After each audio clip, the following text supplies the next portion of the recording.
They think because I can't see them, I'm not a threat. But in this city's darkest corners, sound tells a story that eyes always miss. I heard the cartel's secrets echoing in the shadows. And now I'm luring them into a maze where their guns mean absolutely nothing.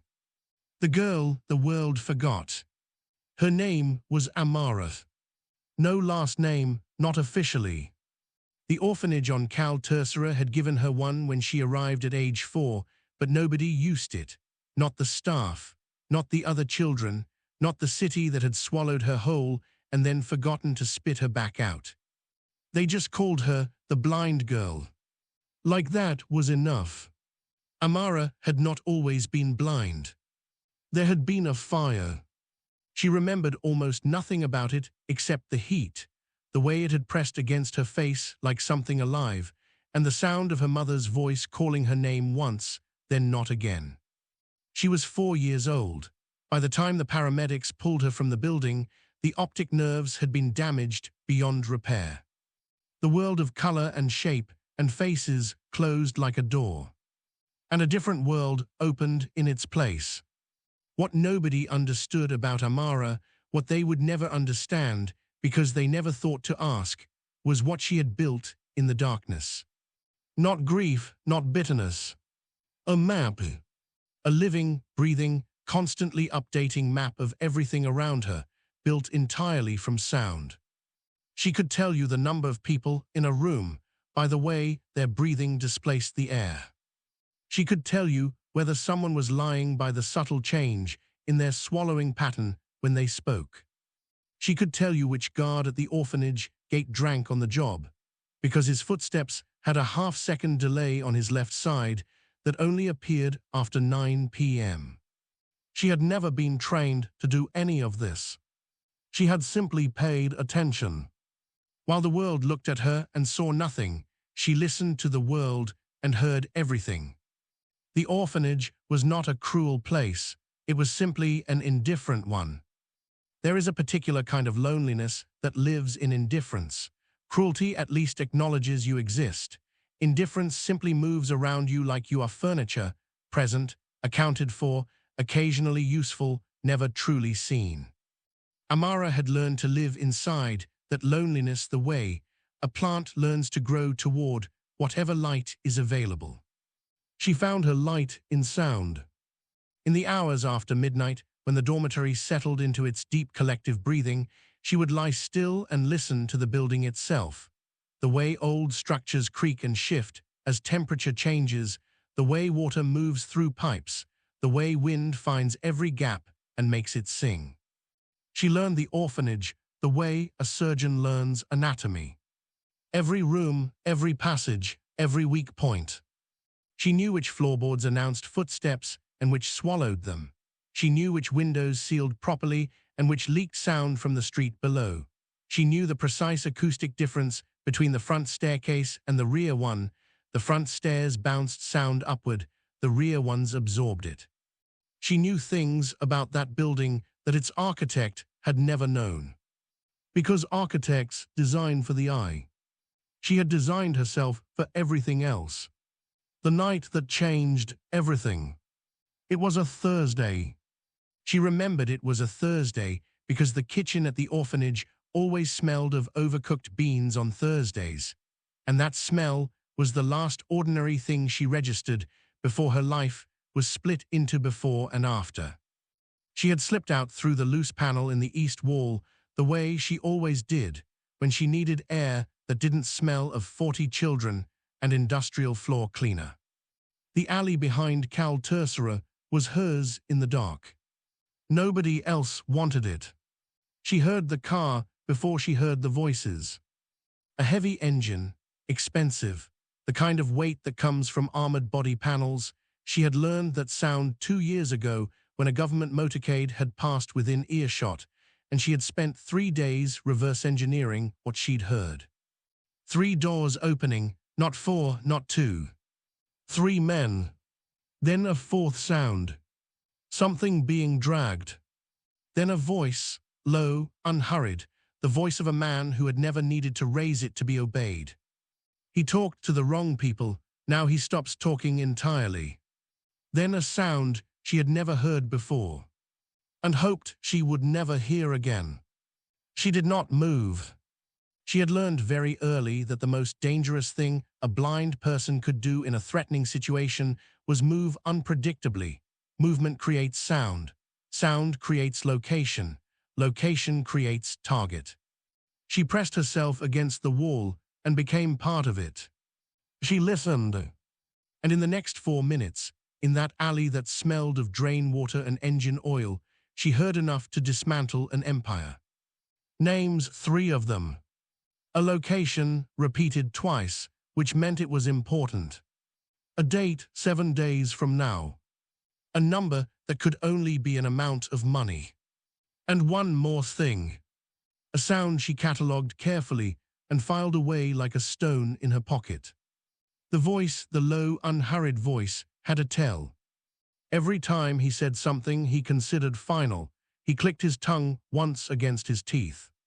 Barely audible. But she heard it. She heard everything. After the men left, she counted to 300 before she moved, just to be certain she remained in the alley for a long time. Not from fear. From discipline. She was cataloguing, filing, organizing what she had heard into the kind of precise internal structure that made it retrievable, verifiable, useful. She went over each name 3 times, locking the syllables in place. She reconstructed the location description from its 2 repetitions, identifying the overlapping details that confirmed accuracy. She assigned the date to a day of the week, Thursday again, she noted, with a grim private irony. And the number, she turned it over, counted its digits, matched the cadence of how it had been spoken, not with hesitation, not with surprise, the flat, businesslike tone of a figure that had already been agreed upon. A payment for something already done or about to be done. Either way, connected to the man now lying somewhere behind her in the dark. She had a choice. She could go back to the orphanage, climb through the loose panel, lie in her bunk, and decide that what she had heard was not her responsibility. She was 16, she was blind, she was a ward of a state that barely acknowledged her existence. Nobody would expect anything from her. Nobody would blame her for nothing. She stood in the alley for 11 minutes making that choice. Then she turned and walked back through the panel. Not because she had decided to do nothing. Because she had decided exactly what to do. And she needed to sleep first. What was coming would require everything she had. She could not afford to begin it tired. The man they called El Mudo. His name in the criminal world was El Mudo. The Silent One. The irony was not lost on those who knew him, because Eduardo Reyes Casas was the loudest presence in any room he entered, despite never raising his voice above a murmur. He simply did not need to. Eduardo had built his cartel the way other men build cathedrals. Slowly, precisely, with total attention to structure. At its height, the Casas network controlled narcotics distribution across 6 border states, ran protection rackets through 42 municipalities, and had corrupted enough law enforcement infrastructure that 3 separate federal investigations had collapsed from the inside before they reached the indictment stage. He was 49 years old. He had never spent a single night in a cell. He had also, in 23 years of operation, never once been positively identified in connection with a crime. Not because the evidence didn't exist. Because the witnesses always disappeared first. His method was elegant in its simplicity. Eduardo did not threaten witnesses, he did not intimidate them, he did not buy them or bully them. He simply ensured they were found before they could speak. He had a man for this, a tracker named Crisanto, who could locate a person through their digital shadow alone. Social media, bank transactions, phone pings, the invisible trail that modern life leaves behind whether you want it to or not. Crisanto had never failed to find someone. He had also never been asked to find someone who had no digital shadow at all. Eduardo had started, as most men of his kind start, with very little.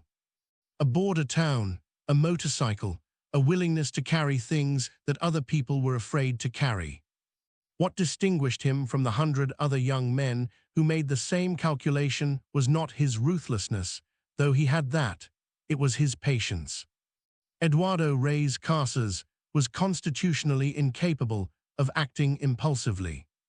Every move he made had been considered from at least 3 angles before he made it. Every alliance he formed had been stress-tested for the point at which it would break. Every person he trusted had been observed for long enough that their weaknesses were as familiar to him as his own. He had watched other men in his world rise fast and fall faster. He had learned from their falls more than from their rises. The lesson he extracted was always the same. Speed is vanity, patience is power. By the time he had the network he had always planned for, he had also built something else. A reputation for being impossible to reach. Not just in the law enforcement sense, though that too, but in the human sense. Eduardo had systematically removed from his life every relationship that could be used as leverage against him. No family in the country, no permanent residence, no pattern to his movements that a watcher could plot on a map and predict. He was, in the language of intelligence work, a ghost. And ghosts, as everyone knows, cannot be arrested. Nobody worried about Amara. She was a blind orphan on Cal Tercera. No phone, no accounts, no footprint of any kind. As far as Eduardo's network was concerned, she did not exist. That was their first mistake. Underestimating the invisible is always the first mistake. Because invisibility is not a limitation. It is a strategy. The weight of knowing. The morning after the alley, Amara woke before the dormitory stirred. She lay in the dark, which was the same as any other dark for her, and ran through everything she had heard one more time. Not because she had forgotten any of it. Because she needed to feel the shape of it, to understand not just what she had heard, but what it meant, what it connected to, what it required. She had been 16 years old for 3 months.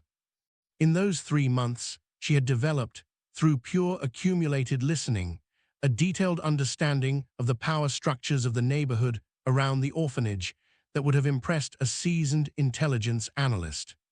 She knew which businesses paid protection and to whom. She knew which police officers arrived in their own cars and which arrived in cars that didn't match their salaries. She knew the sound of a conversation that was pretending to be casual, the slightly elevated breathing rate, the over-measured pauses, the way people laugh differently when they are performing relaxation rather than feeling it. She had never had a use for most of this knowledge. It had simply accumulated the way knowledge does when you have nothing else to do with your attention. Now she had a use. The man who had been dragged into that alley, she thought about him.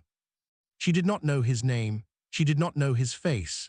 She knew only the sound of his final moments, a sound she had filed away in a part of her memory she had labeled simply, "Do not revisit unnecessarily." But she thought about what he had represented. Someone who had talked to the wrong people. Which meant someone who had known something. Which meant the information she was now carrying had already cost one person everything. She turned that over for a long time. Not with guilt, she had done nothing wrong. With responsibility. She was now the only person alive who had heard what he had heard. What she did with that was not a small decision.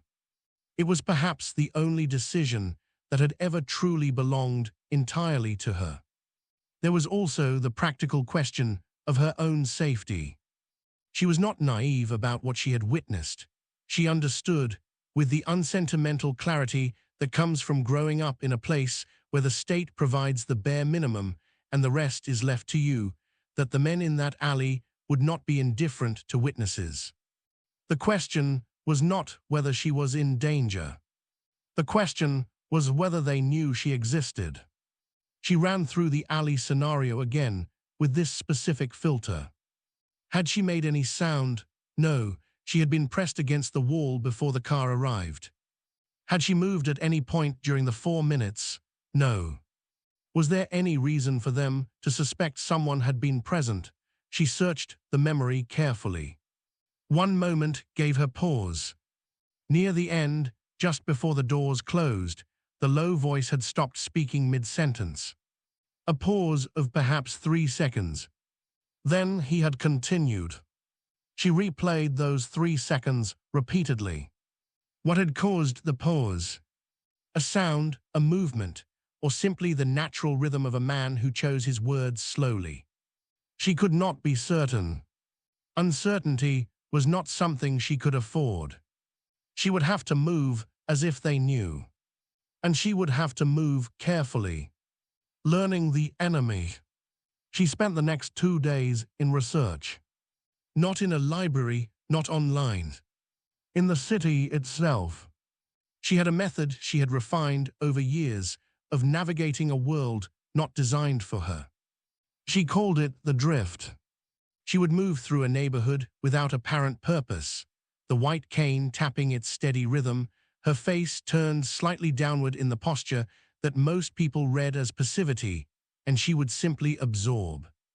People talk differently when they think they are not being listened to.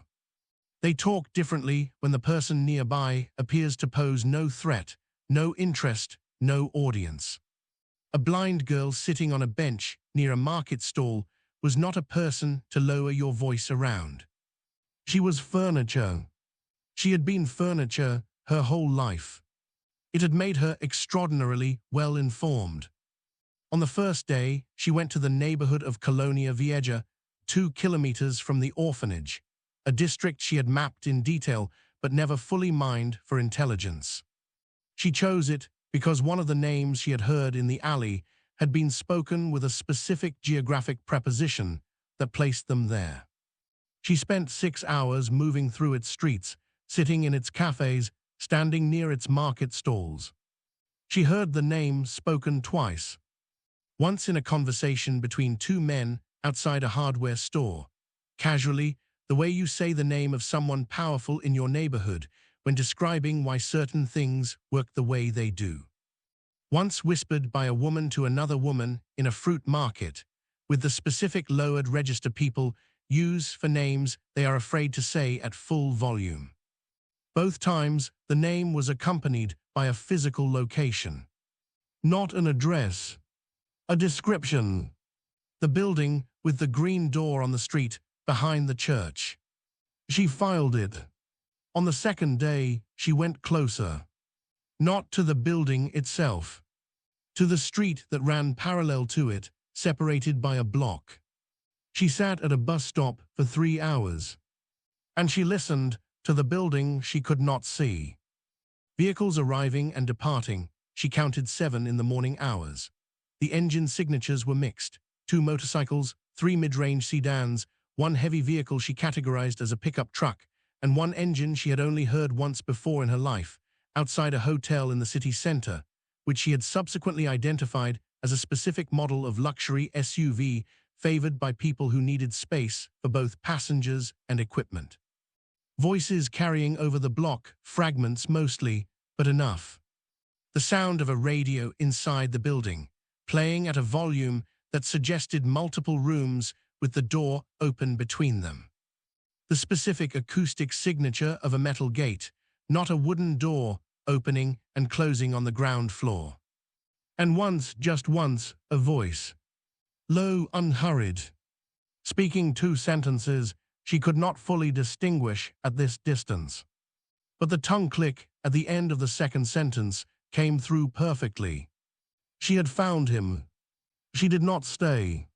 She rose from the bus stop with the unhurried patience of someone whose bus had simply not yet arrived, and she walked away in the opposite direction.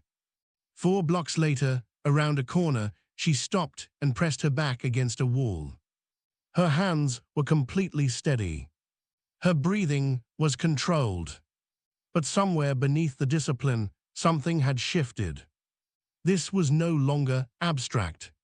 She had heard the voice from the alley speaking from inside a building 2 streets away.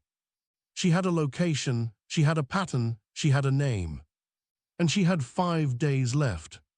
It was time to find Daniel Fuentes. The architecture of silence.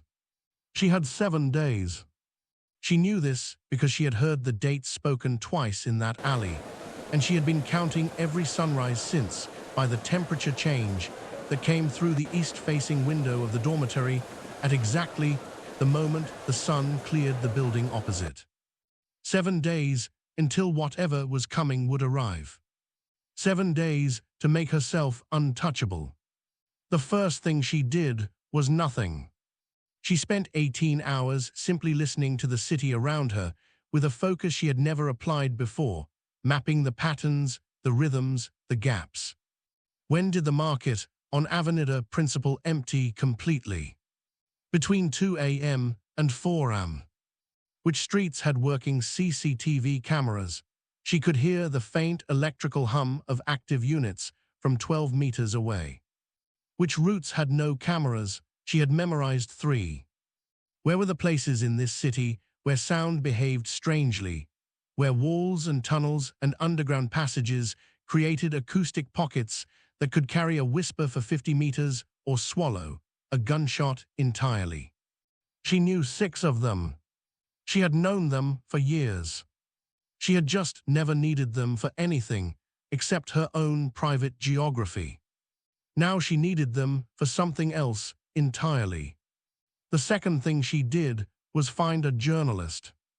Not through any channel that could be traced, not through a phone or a message or a name. She found him the way she found everything, through sound. She had heard his voice twice in the past year, once outside the courthouse on Cal Mayor, asking questions that nobody else was asking, and once in a cafe 3 blocks from the orphanage, speaking quietly into a recorder about corruption in the municipal police. His name was Daniel Fuentes. She didn't know his face. She knew his voice perfectly. Finding him took 2 days. She walked the city's routes in the early morning when the streets were quiet enough to hear clearly, moving with the white cane that most people treated as a signal to look away and keep walking.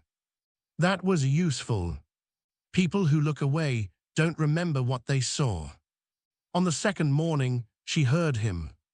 Outside the press building on Reformer, the same voice, the same recorder. She walked toward it. She told him only what she needed him to know. Not everything. Not the names, not the location, not yet. She told him that she had witnessed something, that she was a minor in an orphanage, that she had no phone, no address that could be traced, and no official existence of any kind. If something happens to me, she said, nobody will notice. That's why I'm telling you now, so that someone notices. Daniel stared at her. He asked her age. 16, she said. He asked her how she had found him. I recognized your voice, she said simply. He did not ask anything else. He simply opened his recorder. And she began. The second meeting. They met 3 more times before everything converged.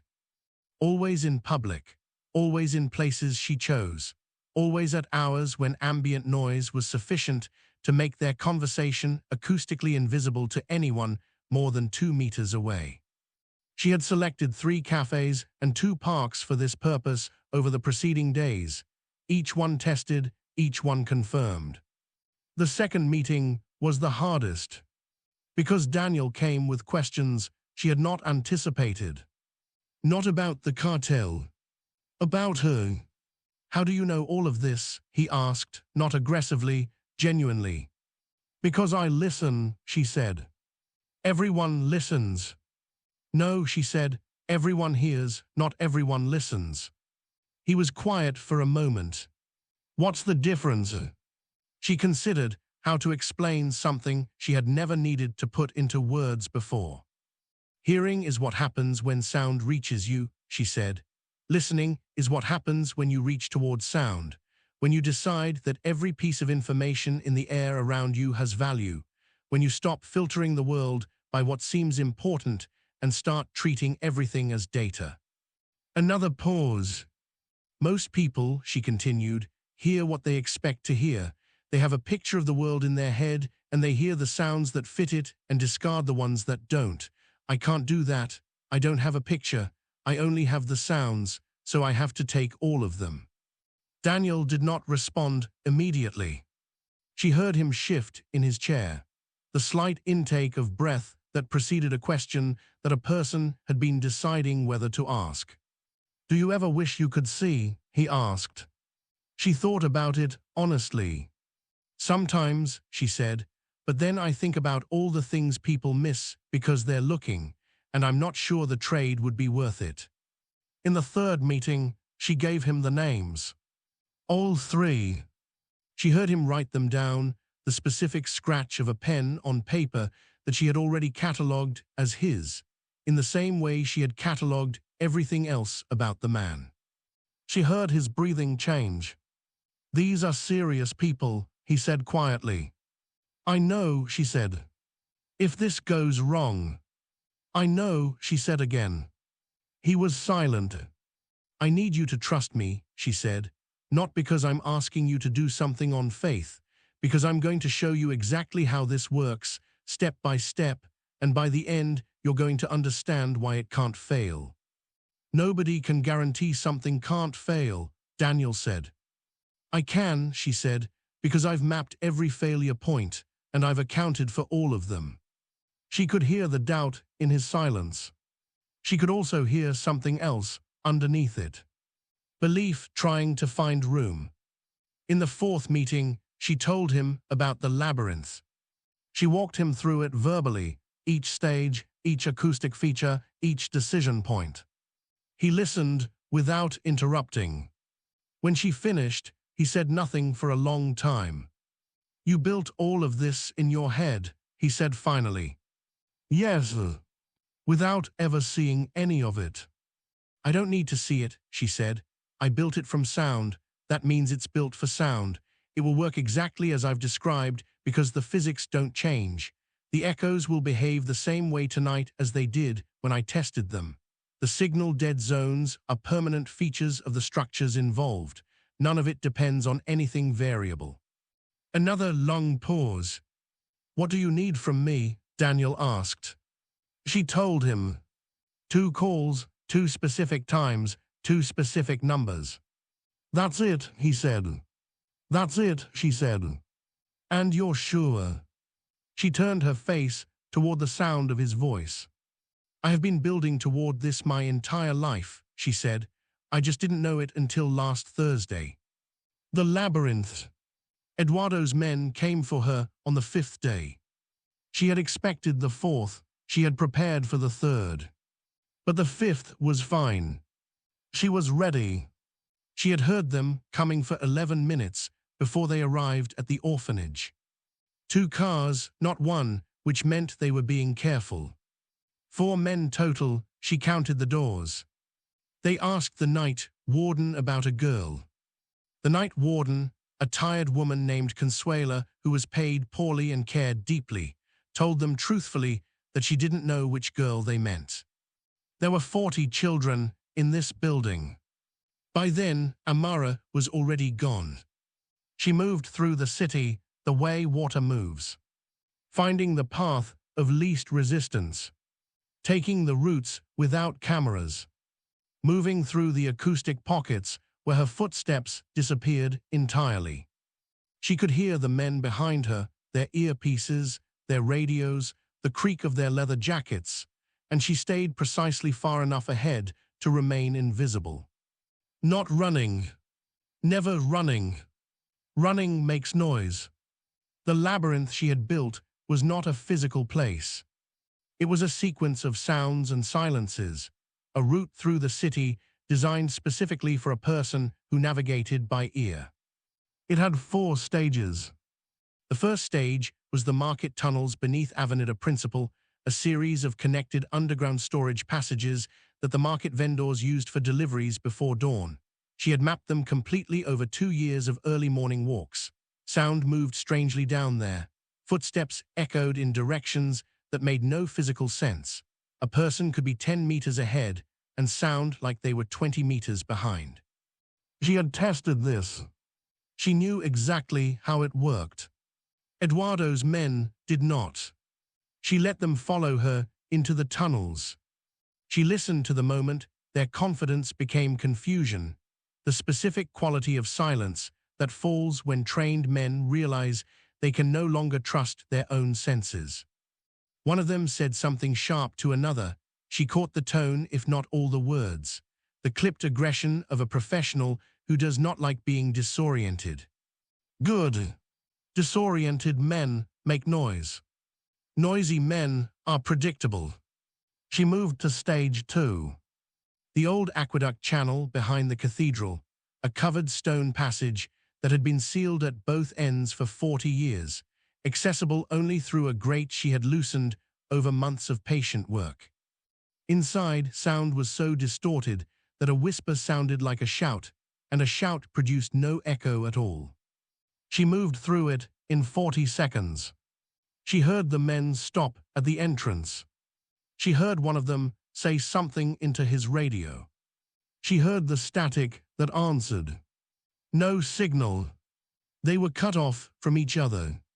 And from Eduardo. Stage 3 was the roof passage above the old textile building on Cal Mena. She did not go across it. She went under it. Through a maintenance crawl space she had found 2 years ago when a ball had rolled in, and she had gone in after it and discovered. In the darkness behind the access panel, a passage that ran the full length of the block. When she emerged on the other side, she was in a different street entirely. She heard the men above her moving across the roof, looking for her, going the wrong direction. Stage 4 was the simplest. She walked into the police precinct on Avenida del Sol and asked to speak to the federal liaison officer. She knew his name. She had heard it spoken twice in that alley on Thursday night. She knew he was on Eduardo's payroll. She also knew, because Daniel had confirmed it in their second meeting, that the Federal Anti-Corruption Unit had been watching him for 8 months. What they needed was a reason to move. She gave them one. The trap closes. The precinct on Avenida del Sol smelled of cigarettes and old paper, and the specific exhausted staleness of a building where the air conditioning had been broken for longer than anyone could remember. She knew this building well. She had walked past it hundreds of times. She had listened to it the way she listened to everything, cataloging its rhythms, its voices, its patterns. She knew that the duty sergeant on the night shift had a habit of leaving his desk for exactly 12 minutes between 11 p.m. and midnight. She knew that the Federal Liaison Office was on the second floor, third door on the left. She had confirmed this by listening to the sound of someone directing a visitor there 2 months ago. She knew that the walls between offices in this building were thin enough that a conversation in normal tones was audible from the corridor. She had planned for all of this. She did not go to the Federal Liaison Office. She sat in the waiting room. And she waited. 6 minutes later, she heard a door open upstairs. The specific creak of the third door on the left. Footsteps on the stairs, heavier on the right foot than the left, a gate she had filed away from a previous encounter 2 months ago. The Federal Liaison Officer appeared in the waiting room. She heard him register her presence, a small adjustment in his breathing, the kind that happens when you see something unexpected. "Can I help you?" he said. His voice was steady, professionally neutral. Nothing in it indicated that anything was wrong. She had expected that. "I'm waiting for someone," she said. A pause. "This isn't really a public waiting area," he said carefully. "I know," she said. Another pause, longer this time. She heard him make a calculation. A blind girl in the precinct waiting room, waiting for someone, harmless, probably a relative picking her up, not worth a confrontation. He went back upstairs. She heard the third door close. 4 minutes later, the front door of the precinct opened. 2 sets of footsteps, controlled, purposeful, the tread of people who knew exactly where they were going. She had heard this gate before, outside Daniel's office building, when the federal anti-corruption team had arrived for a meeting she had happened to be nearby for. She recognized them. They did not recognize her.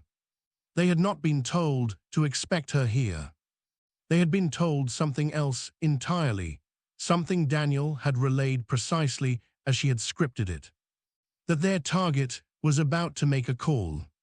That the call needed to be intercepted before it went out. That the window was now. They moved fast. Upstairs, the third door opened again. Then voices, the controlled, clipped exchange of a confrontation that was being managed professionally. A chair scraping back. Something placed on a desk. The specific sound of a phone being taken from a pocket and placed face down on a surface. Then silence. The kind of silence that means someone has just understood that everything has changed. Amara sat in the waiting room and listened to it. 12 years old when the fire took her sight. 16 years old now, sitting in a police precinct waiting room, listening to the first domino of an empire fall. She felt nothing dramatic. No triumph, no relief. Just the calm, quiet satisfaction of a plan that had worked exactly as she had built it. Exactly as she had heard it from the beginning. The sound of an empire falling. What happened next took 6 hours. The federal liaison officer was taken into custody before he could make a call. The phones Eduardo's men had been using to coordinate, compromised by the same technical team that had been building the case for 8 months, were now live instruments in the hands of people who knew how to listen. The location Amara had heard spoken twice, in that alley was raided at 4 am. The date she had heard was the date of a shipment transfer, and federal agents were waiting at every point along the chain. The names she had memorized became the names on 3 simultaneous arrest warrants. And Eduardo Reyes Casas, El Mudo, the silent one, was taken from his estate outside the city in the early morning light, without violence, without warning, without any of the 12 guards he employed having fired a single shot. Because they had not been looking for a blind girl. They had been looking for a threat that carried a weapon. Something they could see coming. They never looked for the one who came in silence. Crisanto, the tracker, the man who had never failed to find a witness, had spent 4 of the 7 days searching for a signal that did not exist. He had run every database available to him. He had pulled records from the orphanage system and found a registration form with a name and an intake date and nothing else. No phone number, no social media, no school enrollment, no medical records beyond a single line noting bilateral visual impairment. He had looked for her in every digital space he knew. She was not in any of them. He had reported back to Eduardo on the 3rd day. "There's no one to find," he had said. Eduardo had been quiet for a moment. Then, for the first and only time in Crisanto's experience, he had heard something uncertain in El Mudo's voice. "Then find out who was in that alley," Eduardo had said. But by then, it was already day 4. And Amara was already 3 moves ahead. What silence knows? The federal report on the case used careful language, as federal reports always do. It referenced an anonymous juvenile witness. It referenced intelligence gathered through non-standard surveillance methodology. It did not mention her name. It did not describe her. It did not explain, because it could not fully explain, how a 16-year-old girl with no phone, no address, no legal identity, and no ability to see had dismantled in 7 days what 4 federal agencies had failed to crack in 8 months. Daniel Fuentes wrote the story. It ran in 3 newspapers and was translated into 11 languages. He described the witness only as a young woman with an extraordinary gift. He never gave her name. She had asked him not to. The less they know about me, she had told him, the safer I stay. He had asked her if she was afraid. She had considered the question for a moment. Then she said something he put at the end of his article, something that got quoted in places she would never see and by people who would never know who said it. Fear needs eyes, she said. It needs to see what's coming to hold you in place. I don't have that problem. I only hear what's here, and what's here right now is nothing to be afraid of. The orphanage on Cal Tercera was the same after she left as it had been before. 40 children, overcooked beans on Thursdays, the creak of the East Gate at 6 a.m. when Consuela unlocked it for the morning. Nobody mentioned the girl who had gone. Not because they didn't care. Because in places like that, people come and go in the way that weather does, arriving without announcement, leaving without goodbye. You feel the change in the air. And then the air adjusts. And the world moves on. Somewhere in the city, Amara moved. Through streets she had memorized by sound. Through spaces that the sighted world had never bothered to map because they had never needed to. She listened to the city around her, its rhythms, its moods, its secrets hidden in plain earshot of anyone willing to be quiet long enough to hear them. She was not afraid. She was not hiding. She was simply present, in the way that only people who have learned to live without the noise of sight can be truly, completely present. Eduardo Reyes Casas was sentenced to 43 years. His empire fragmented within 90 days, the usual story of a structure that had been built around one person's myth of invincibility and collapsed the moment the myth was exposed. His lawyer tried to argue in the pretrial motions that the evidence chain was inadmissible, that the source was unidentified, that no witness had come forward. The judge noted that the physical evidence, the financial records, and the corroborating testimony from 3 arrested lieutenants were more than sufficient. The source, the judge said, was irrelevant. What mattered was what had been heard. There is a specific kind of arrogance in believing that power makes you invisible. Eduardo had it. Most men like him do. They build walls and hire guards and buy silence and begin to believe, genuinely believe, that they have removed themselves from the sight of the world so completely that the world can no longer touch them. What they never consider is this. Sight is only one way of knowing. And the people you never look at, the ones you walk past, dismiss, discount, decide are not worth your attention, they are under no obligation to extend you the same courtesy. They are listening. They have always been listening. And silence, in the right hands, is the loudest weapon there is.